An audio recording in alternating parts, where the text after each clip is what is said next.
Well guys, I'm out and about on the Super Meteor 650 again. Monday afternoon, hard day in work. Got in, had a shower, quick coffee, and out on the bike, trying to crank a few more miles up to get it past the 500-kilometre stage, and we can get on the second stage of running in then, so we can toodle along a little bit quicker. But what can I say that hasn't really been said by most reviewers who've reviewed this bike? It's an absolute joy to ride. It just really plants itself well on the road. Now I don't know whether that's down to the weight or whether it's down to the 150mm rear section tyre. I'm not entirely sure, but it really does stick like glue and flies into the bends. The rake on the front is not too harsh, really turns in well. It wants to turn in quite quick, quicker than the cruiser it's to be, or people say it is. Like I said in an earlier video, I don't really class it as a cruiser. I think it's been labelled that way.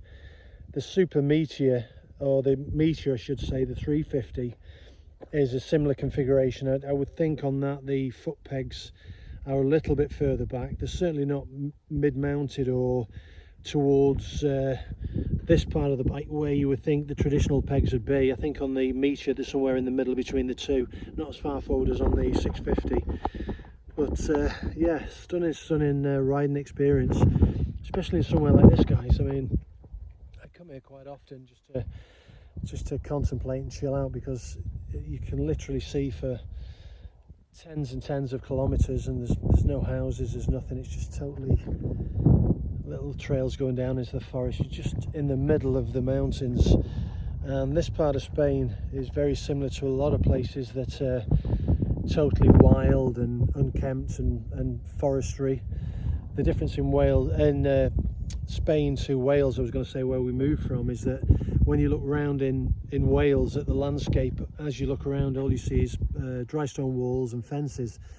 This part of Spain, you can literally walk for miles and miles and miles without hitting the fence. You are crossing boundaries and people's land, but there's nothing much fenced in. Hence the shepherds and the sheep, as they've been for thousands and thousands of years. Yeah, so things I don't like. I don't think there's anything I don't like at the moment. I've altered the clutch lever and the brake lever. Only one click, just brought it back a touch. I still haven't altered the foot rear brake. It's quite easy to actually, well, it looks easy to do. You take this clip off. There's a threaded screw at the top that screws up and down the thread and locks it in place. For some reason mine's really tight and seized on. I did get a pair of pliers on the thread to try and move it, but I'm not sure if you need a special tool, because there is a little section at the top you can grip. So I'm not going to try and do that and burr the nut or take the paint off, especially as I've only had it a few days. So up to 300 kilometres at the moment. Rode home on it on Thursday, so I've managed to get a few kilometres on it each and every day, and I'm hoping to get to the 500 mark, so I can toodle along a little bit quicker. Even at the 500 mark, which is about 350 miles I suppose, they do say that you shouldn't go over 120, which is roughly 70 mile an hour, 73 mile an hour. And again, short shift, don't run it up to 70 mile an hour in second or third, but shortly shift through the gears and you're good to go. So yeah, it's been the 4 days I've had it, it's been an amazing experience, and it's one of them bikes you get on and you just want to stay on, you just don't want to get off it.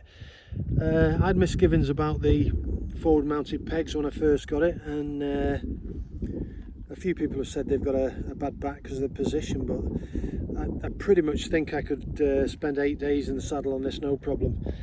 The only problem you've got with the forward pegs, and it's highlighted on this track here where I come down, it's the roads maybe 200 metres away.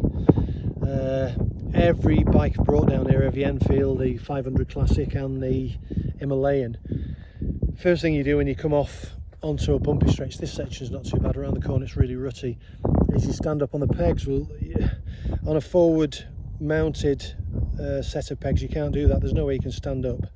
You can pull yourself up on the bars, but then you've got no control. So I can see the advantage maybe of fitting some pegs, mid-mounted pegs. A lot of people, I think that there's a rubber bung here. Ouch! Second time I burnt my finger on that exhaust. A rubber bung here that you can take out. There's a thread behind that, and a lot of people are buying auxiliary pegs and putting them in their fold-up pegs, just as a respite, almost the way that a lot of big Harley cruisers put footrests up on the engine guard. So I don't think this is a way I'm going to go, but it might be an idea. Yeah, the rear brake, fantastic, really sharp, pulls you up great.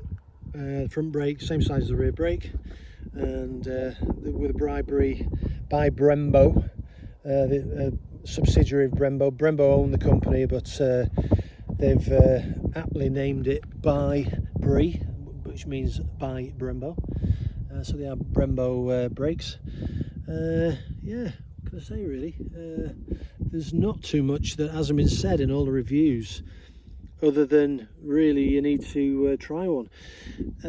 Harshness of the rear suspension. Now, I don't find it overly harsh. Obviously it's not as smooth as the V-Strom, it's not as smooth as the Himalayan, but it's not that type of bike. It's nowhere near as hard as a hardtail or something like that, and it's nowhere near as hard as the Leoncino Benelli that I had, the 500, which was shockingly hard on the back end, and that had preload and rebound damping on that. So yeah, I don't know. It is on the softest setting on the Rebound. A lot of people are saying turn it up 2 clicks the other way, so you don't get that sharp rebound coming back, and it would make it stiffer, I would imagine, but you might not get as much bounce on it, so it might be worth trying. Yeah, things I've got planned to do. I've got to order a set of bar end mirrors from Hitchcock's and try and get them over here to Spain. I'm trying to think of the stadium mirrors, and the good thing about the stadium mirror is when you put it onto the bar end, it comes with a screw and everything to screw straight in. These aren't hollow handles, they're solid handles with a thread in the middle. So you take this out, you put the Hitchcock stadium bar end mirrors in, and the really cool thing about them is that when they're facing upwards, you can face them downwards. They're on a click ratchet on the end that you can alter to different degrees. You can fold them in, you can fold them out, and you can turn them down or you can turn them up and swivel the head around. So they're quite universal in the way they work. So instead of having them fixed into one position and tightened up with a nut or an Allen key, you can move them around and do things you want with them. I'm toying with the idea of maybe taking the rear indicators from where they are and putting them in this mount here. I've seen a lot of people do that. They look really cool.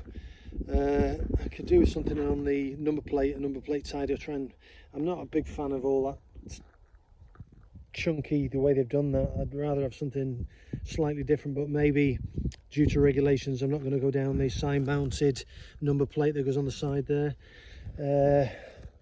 I think I'd get a pull with that straight away here in Spain. Yeah, there's some guards a necessity, I would think. Not some guard, a filter guard at the bottom. A lot of people are putting extenders onto the front mudguard to extend it down a little bit to protect certainly the oil filter. Nothing else that'll really damage under there. There's the cables coming up for the oil cooler. But yeah, that'd probably fit a guard on there, some sort of aluminium sump guard. Protector to cover the reservoir for the rear brake. They're readily available now, billeted out of aluminium, quite cool looking. And again, one to go on the front fluid reservoir. Maybe an headlamp guard. Yeah, not sure. There's a few bits that you can get, official bits and non-official bits. Yeah, strange things you notice. I would imagine this is, I don't know whether you can see that in this light, but as you come down the mudguard, there's an indentation there, and I thought maybe a floor, but it's on both sides, so that leads me to think that maybe it is designed to have an extender on, and it would sort of clip around that little gap. There's definitely a recess there that's, I can't see any reason for having it other than it's a recess for some plastic to fit in to line up. I don't know. A lot of people don't really like the makeup of the front mounted controls. This plate people aren't really a big fan of. I don't really see how another way they could do it. They could probably design it different, and I wouldn't imagine there's going to be aftermarket kits coming out to replace all this with something a bit cooler looking, or even billeted and laser cut in all sorts of designs. There's going to be a plethora of things coming out for this bike. It's going to be a real cool thing to mess around with and customise to your own taste. Yep, so at the moment nothing I dislike whatsoever, apart from the rear mounted number plate and the configuration there, but the rest of it's super cool. Anyway guys, I'm itching to get a few more kilometres on this. I'm going to get back on the bike and do some riding. Beautiful part of Spain to ride in, and we've got some good roads, we've got some bad roads as well, but you can see it's absolutely stunning. It's about 32 degrees at the moment, and once you're moving with I've got a leather jacket, helmet and the gloves. Once you're moving it's not so bad, just open the zip a little bit, let a bit of air through. But yeah, great fun. So follow my journeys with this. Hopefully we'll get it running soon. We'll get some modifications on it, and we'll get it through its first service at 750 kilometers here in Spain, and we'll go forward on the journey. Thanks for watching guys. Give me a thumbs up, give me a like, and catch me in the next one. Cheers.